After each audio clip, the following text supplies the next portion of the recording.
You get paid in someone else's debt. You put that into the bank. They lend that debt out to somebody else 9 times over. You get taxed on your paycheck. You get income, which is debt. You go to buy something at the grocery store. You pay taxes on it. You decide to give somebody some money, and it's a larger amount. They get flagged, and somebody has to pay taxes on that. Put your money into 401k, and you retire, and you got to pay taxes on it.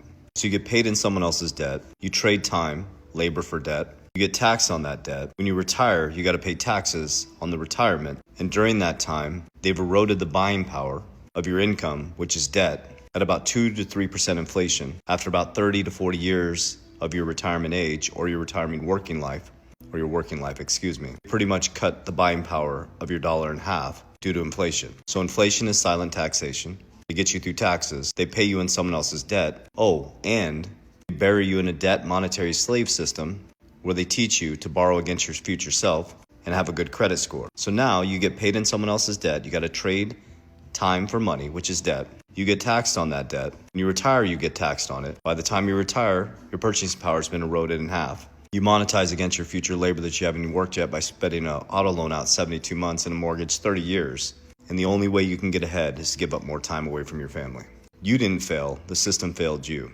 This worked for our grandparents, but we can't play by the same rules in this environment. The rules that work for our grandparents don't work anymore. If you don't realize how to trade your income and turn it into cash flow, and then transmute that cash flow into assets that beat inflation, and when those assets go up and appreciate over time, which are called offense, which cycle and go up and down, and pull profits before people come in to get rich quick, and then you take those profits and you put it into defense. Things that create stability, protection, and hold the value of your currency, and something that creates a family bank, like cash value life insurance, so that when the markets come collapsing down, you can now leverage multiplying that dollar that now becomes 2 and go back into markets and buy everybody's fear. That's what the wealthy are doing. They get the printed money at the top that's extremely cheap, and by the time it gets down to you, it's extremely expensive. They're out of the market as you're coming in, and they're entering the market as you're running from it.